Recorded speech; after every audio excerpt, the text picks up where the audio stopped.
Hi guys! Good morning, good afternoon, good evening, and good day. This is RJYC Vlog again. So eto na naman, magre-reaction na naman tayo sa mga nangyayari dyan sa Pilipinas at ang mga kalokohan at kagaguhan, katarantaduhan ginagawa ng bangag admin sa mga Pilipino. So eto, kausapin nyo nga itong presidente ng Pilipinas na ginagawa kayong mga bobo at ginagawa kayong walang isip at walang utak. Kasi kahapon meron silang binalita na meron daw ibinabalik na pondo itong si Bangag sa mga ahensya daw na nawalan ng pondo at nabawasan.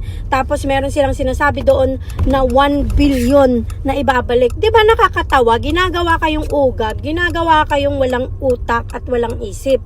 Bakit kamo? Pagkatapos na mabuking yung kanilang kalokohan at anomalya nila dyan sa Bicam, biglang magbabalita sila na may binabalik siya. Ano yan? May binabalik? Yung pagkatapos nyong nakawin, ibabalik nyo lang? Ganun-ganun lang? Just because na booking kayo, magpapabalita kayo na kunyari, merong binabalik itong si Bangag. Hay nako, mga news media, kung sino man lang nagbalita niyan. Sana naman, huwag niyong masyadong ina-underestimate ang katalinuhan ng taong bayan. Hindi niyo malilihis ang katotohanan na ng dekwat itong mga pumirma dyan at nag-iwan ng fill in the blanks dyan sa Bicam. Trilyon ang pinag-uusapan doon. That's 6 trillion. Tapos meron kayong ibabalita na may ibabalik si Bangag na 1 billion sa mga nabawasan ng pondo. Ano? Ano to? Gagawa? Ano to? 'Di ba? Alam nyo kayong mga Pilipino dyan sa Pilipinas, dapat hindi kayo pumapayag sa mga ganyang nangyayari sa bansang Pilipinas. Bakit kamo? Naiintindihan ko na tayong mga Pilipino ay very resilient at palagi tayong nagtitiis at tayo ay pinalaki na matiisin at lahat ay nalalagpasan ang problema. Pero yung mga ganitong problema na lantarang pagnanakaw at pambabalahura sa taong bayan, dapat hindi nyo tinitiis yan. Dapat gumagawa kayo ng paraan para ipaglaban nyo yung mga karapatan nyo. Itong mga artista at saka yung mga mayayaman, dapat sila ang unang umiimik dyan. Why? Because sila yung merong mas malaking ibinabayad na tax. You know what I mean? Itong mga artista na to at yung mga sikat na whoever, mga personality, mga vloggers na malaki ng kinikita, sila yung nagbabayad ng malalaking tax dyan sa Pilipinas. So technically, kung affected ang mga maliliit na taong bayan na nagbabayad ng tax, dapat kayo rin na mga mayayaman at malaki ang kita. Kayo rin affected kayo dyan. Bakit? That means yung mga ibinabayad nyo sa tax, dinidekwat lang ng bangag admin ngayon.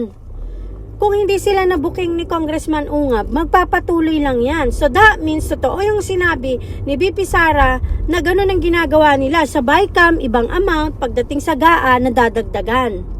So, malaki talaga ang pagkakaiba ng kasinungalingan at katotohanan sa parte ng mga Dutertes. Ngayon, mas lalo nating naiintindihan. Though alam na natin yan dati pa, ngayon, mas lalong lumalakas ang katotohanan na tinatanggal talaga nila ang mga Duterte sa politika para wala nang makakita ng mga anomalyang ginagawa nila. 'Di ba? Nakita nyo ba yan? Tama si VP Sara na sa Bicam ay iba yung amount, tapos pagdating sa GAA nadagdagan. Yan yung sinasabi niya noon, 'di ba? Sa ginawa sa Department of Education na merong dinagdag na 5 billion, pero hindi naman napunta sa sa Department of Education. Hindi niya alam kung sinong kumuha ng 5 million na yon. Nadagdagan nung nandun na sa GAA yung yung documents, 'di ba? So tama yung sinabi lahat ni VP Sara, vindicated siya sa part na to. Pero kayong mga Pilipino na nandyan sa Pilipinas, huwag kayong pumayag, magsalita kayo, do something about it. Don't just like suck it up and deal with it and tanggapin nyo na lang ng tanggapin na ganyan laging ginagawa sa inyo ng mga politikong magnanakaw na to. Hindi kayo dapat pumapayag, parang pinayagan nyo na rin na, ito, nagbi-business ka ng isang tindahan, right? Tapos, biglang may pumasok sa tindahan mo at inopen niya yung kahadiyero mo, yung cash till mo, inopen niya, tapos kinuha niya yung mga pera, nakatingin ka. Nakatingin ka, tinitingnan mo lang. Tinitingnan mo lang habang kinukuha niya yung pera mo, yung pinaghirapan mo, yung benta mo sa business mo. Kinukuha niya lang ng ganun-ganun lang.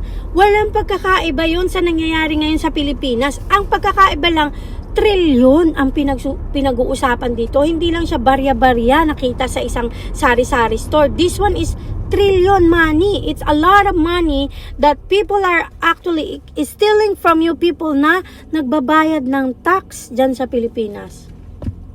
Eh paano kaming nasa ibang bansa na nagpapadala ng remittance? 'Di ba may parte rin kami dyan?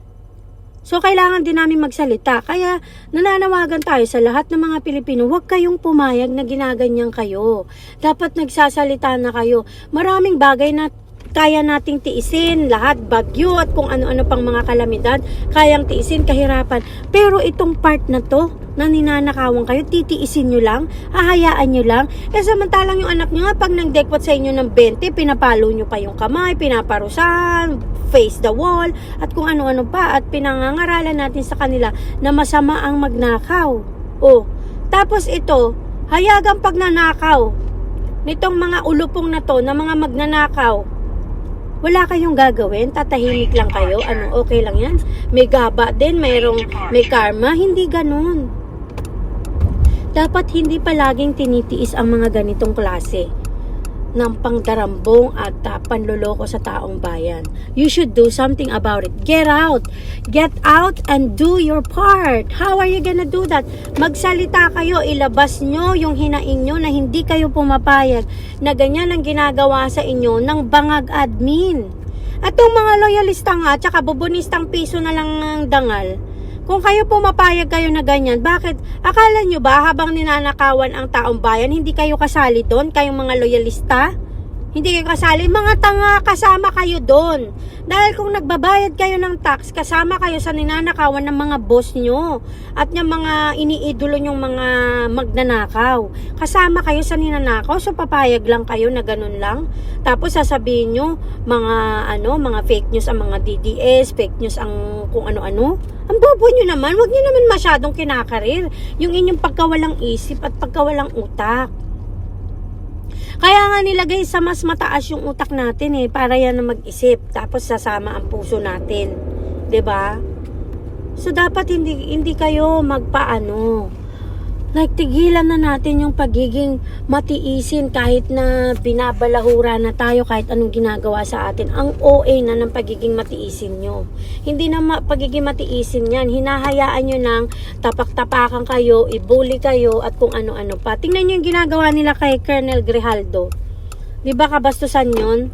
Na pulis yun pulis at kasalukuyan pa rin siyang pulis, pero ganun siya tratuhin nitong mga nasa tuwad ko na mga wala ring kwenta at walang dignidad at walang prinsipyo. Ang kakapal na mukha, diba? Akala mo kung sino silang mga santo, akala mo hindi sila mamamatay, akala mo sila hari ng mga kaharian, hari nga sila ng kademonyahan, yun. 'Di ba?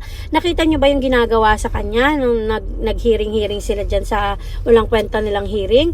Na ang hearing naman nila, ang purpose niyan is pabagsakin lang si PRRD. Gusto niyo kung bakit? Explain ko sa inyo Explain ko sa inyo bakit ko nasabi na ang purpose lang talaga nila ay durugin si PRRD. Ganito 'yan. Since nandito na ako sa paroroonan ko, explain ko sa inyo. Kung nakinig kayo dun sa hearing na yon, ang sabi nitong si Abante ay natuwa pa nga daw sila na sinabi ni Garma na i-corroborate nitong si Grijaldo yung statement niya. Sabi niya, natuwa pa nga kami kasi akala namin i-corroborate nitong si Grijaldo yung statement ni Garma. Bakit ka matutuwa sa isang statement na ikakasira ng isang tao? Akala namin, 'di ba? Aid of legislation para gumawa ng batas. Right? Ikaw, Abante, bakit ka matutuwa na kailangan mag-corroborate ang statement ni Garma at ni Grijaldo? Bakit? So, ibig sabihin, ang purpose lang talaga ng EJK hearing nyo ay pabagsakin si PRRD. Yun. Nahuli ka sa sarili mong dila kasi ang daldal mo. Tapos may pasabi-sabi ka pang wala sa mukha nyo? ang mag-coerce? No, nasa mukha nyo. Mukha kayong mga kriminal. Hindi lang kriminal, mukha kayong mga demonyo, lalo ka na abante. May pasabi-sabi kang pastor ka, bishop or whatsoever sa church mo. You're a shame in your church. Sa totoo lang, kahihiyang ka ng church nyo. Bakit ka mo? Bakit mo ibubuli si Grijaldo about sa itsura niya? Hindi ba hindi magandang ginagawa yan ng isang obispo o whatsoever kung anong tawag mo sa sarili mo na leader ka ng isang religious group? Ang pangit ng ugali mo. Kahiyang ka ng church nyo kung meron ka mang church na sinasabi mo. Bakit mo sinasabing wala sa itsura nyo at nasa itsura niya? Nambubuli ka na. Demonyito ka pa. Demonyo ka. So sasabihin mo ikaw alagad ka ng Diyos? Ikaw ay isang alagad ng demonyo. Ikaw ay isang huwad na propeta. Huwad ka. Hindi ka totoo. Dahil nasa pagkatao mo ay masamang ugali ng isang demonyo. Yun, abante. Totoo yan. Sana mapakinggan mo tong video ko. Dahil yan ang totoo. Yung mga pinagagawa nyo sa hearing na binubuli nyo ang isang tao, hindi yan anak ng Diyos. Anak ng Diablo yan. Okay? I'm telling you, face to face right now, you're an evil person. You're a really, really bad person. Hindi mo deserve kung ano man yung posisyon sa church nyo. Because if you're reading the Bible, shame on you. Shame on you para pagsabihan mo ng ganyan ng isang tao na ibabase mo sa itsura kung siya ba ay gagawa na masama o hindi. Ikaw nga, ang pangit na ng itsura mo. Ang pangit pa ng ugali mo. Tinernuhan mo. So, ikaw yun, sasabihin mo, nasa itsura nyo ba ang Yes! Nasa itsura nyo. Wala lang sa itsura, pati sa ugali. Sa personalidad. Tinernuhan nyo yan. Yung mukha nyong ang papangit. O, di ba masakit? Pagsasabihan kang pangit, di ba? Binabalik lang namin sa'yo kung paano nyo binubuli si Grijaldo, si Colonel Grijaldo. Napakabuli nyo, ang sasama ng ugali nyo. Tapos hindi na kayo makalusot sa kagaguhan nyo at kasamaan nyo kung paano nyo siya kino-coerce nung time na yun at tinuturuan kung ano sasabihin niya. Nagpapalusot kayo ngayon. Ha? Hindi na kayo makakalusot. Masasamang tao kayo. You don't deserve any position in the Philippines in the government. You don't deserve any respect. Hindi nyo deserve ang kahit na gamunggo at gatuldok na respeto ng taong bayan. Okay? Nakikinig ba kayo? Ikaw Abante, ikaw Dan Fernandez at lahat ng mga kasamahan nyo sa tuwad ko at ikaw Ace Barbers na napakayabang mo, nasasabihin mo pang tawagin mo kung sino kakampi mo. O kami, kakampi kami ni Colonel Grijaldo. Lahat ng 32 million na bumoto kay BP Sara, kakampi ni Colonel Grijaldo. O anong gagawin mo sa amin? Iko-contempt mo din kami? Ugag ka pala eh. Napakayabang mo ang pamilya mo nga may bahid ng droga, may bahid ng ang illegal na droga. Ang yabang-yabang mo, akala mo kung sino ka. Akala mo hindi ka na matitigok? Matitigok ka din isang araw, hindi ka magkakasakit. Magkakasakit ka rin, hindi ka makakarma. Makakarma ka. Alam mo ba lahat ng ginagawa nyo sa kapwa nyo, babalik sa inyo. Nakakagigil kayo kasi hindi na kayo tumitigil. Ang kakapal na mukha nyo, OA na sa kakapalan ng mukha nyo. Tapos ang yabang-yabang mo na magsasabi, ang tapang-tapang mo, ilabas mo yung tapang mo. Alam mo, umiiwas ako magmura eh. Kaso nakaka-high blood kayo, nakaka-high blood talaga kayo. Ang kakapal na mukha nyo, ikaw, Ace Barbers, Abante, Dan Fernandez at yung mga kasamaan mo sa Tuwadcom, ha? Mga mukha kayong pera, wala kayong dignidad, wala kayong prinsipyo na kahit katiting. Yan ang totoo, wala kayong dignidad, wala kayong prinsipyo, kasama kayo ng amo nyo na magnanakaw din. The fact na nagpapabayad kayo, magnanakaw din kayo dahil pera ng taong bayan, yung mga ginagamit na at binabayad sa inyo ni Tambanakaw, okay? Wag na tayong maggaguhan, wag tayong maggaguhan dahil kayong lahat na nandyan sa Tuwadcom, bayad kayo. Bayad kayo, okay? Stop fucking around with people. That's the truth. Ang yayabang nyo magbuli-buli ng kapwa nyo dyan na isa pang ay colonel, pulis, na nag-aral, pinagtatanggol ang karapatan ng mga tao at nagsabi ng totoo, ibubuli nyo? Dahil ano? Dahil nabuking kayo sa kagaguhan nyo, ha? Ikaw, Ace Barbers, napakayabang mo. Abante, Dan Fernandez, napakayabang nyo. Wala kayong karapatang umupo sa kahit na anong posisyon kasama ng mga kamag-anak nyo. Kaya, wag na kayong umasa na makakaupo kayo uli dyan ng legal. For sure, kung meron na makakaupo sa mga ano nyo, dahil yon sa pandadaya nyo. Kasi ganyan ang brand nyo, ang manloko, mandaya, magnakaw, at gumawa ng kasamaan sa kapwa nyo Pilipino. Ang kakapal na mukha nyo, Shame on you people. Like, shame on you. You don't deserve any respect from anyone in the world. Lahat-lahat na. Hindi nyo deserve ang respeto dahil bastos kayo, nanggagago kayo ng kapwa nyo, mga magnanakaw kayo, mga sinungaling kayo. Kaya hindi nyo deserve ang kahit na anong respeto. Tapos itong si Bangag, damage control, sasabihin na meron siyang ibabalik na pondo. Ano yan? Nandekwat kayo ng pera, tapos bang babalik kayo ng barya-barya? 6 trillion mahigit ang budget ng Pilipinas for 2025. And there's a lot of blank dyan sa BICAM. Fill in the blanks. Nagpirma kayo? Tas ganun lang, papatawarin lang kayo ng taong bayan? Dapat sa inyo ma-firing squad, dapat sa inyo bitayin. Dahil wala kayong awa sa kapwa nyo mga Pilipino na naghihirap. Wala kayong awa sa mga batang iniiwan ng kanilang mga anak. Iniiwan ng kanilang mga magulang para mag-abroad. Para Para kumita ng pera, para pagandahin ang buhay ng kanilang mga pamilya sa Pilipinas. Wala kayong awa. Yung mga taong naghihirap dyan, na kumakain na lang ng mga pagkain sa basura dahil wala silang makain. Habang kayo kumakain kayo at umiinom ng million, hundreds thousands of drinks and food. Wala kayong awa, mga demonyo kayo. Hindi kayo dapat nabubuhay sa mundo, sa totoo lang.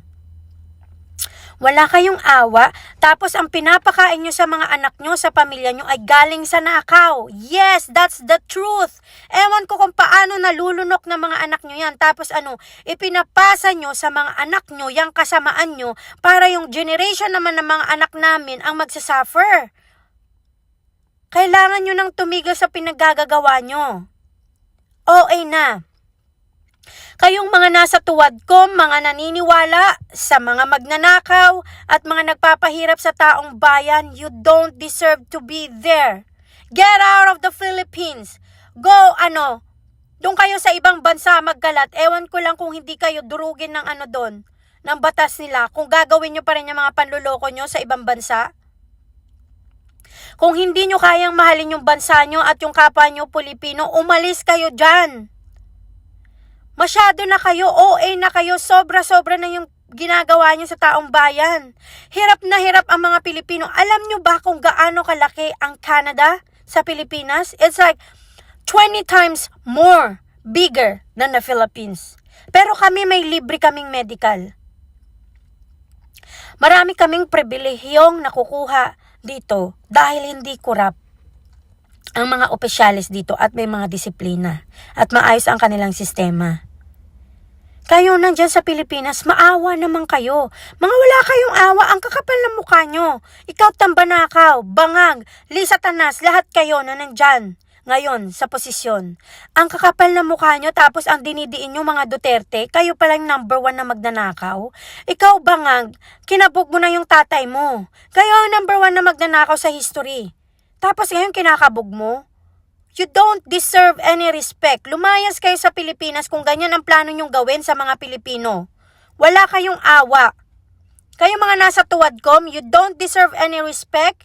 Lumayas kayo sa Pilipinas. Wala kayong awa sa kapwa nyo Pilipino. Puro yung mga pamilya nyo lang iniintindi nyo. Sana magabaan kayo, pero darating ang araw talaga. Hindi papayag ang taong bayan na ganun-ganun lang.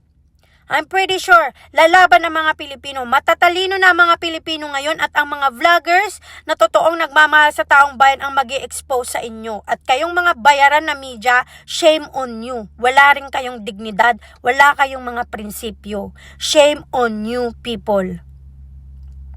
Dinidikdik nyo mga Duterte dahil sila lang ang mag-i-expose sa mga katarantaduhan nyo. Yan ang totoo. Ay, nako. Mag-usap ulit tayo mamaya. Again, this is RJYC Vlog. Pasensya na po, nababatrip talaga ako sa Pilipinas eh. Ito sa gobyerno ni Bangag eh. Sobra-sobra na talaga. Sana lumaban tayong lahat. At sana lumabas kayo at ipagtanggol nyo ang bansang Pilipinas at ang inyong mga sarili. Huwag kayong papayag na ganyan ang ginagawa sa inyong pinaghihirapan. Please like, subscribe, comment, and share. And again, this is RJYC Vlog. Pasensya na po, nababad trip talaga. Sobrang galit na galit ako sa Bangag Admin at sa mga magnanakaw at sinungaling dyan sa Tuwadcom at sa Bangag Admin. Nakakagigil talaga. Okay, guys. Goodbye.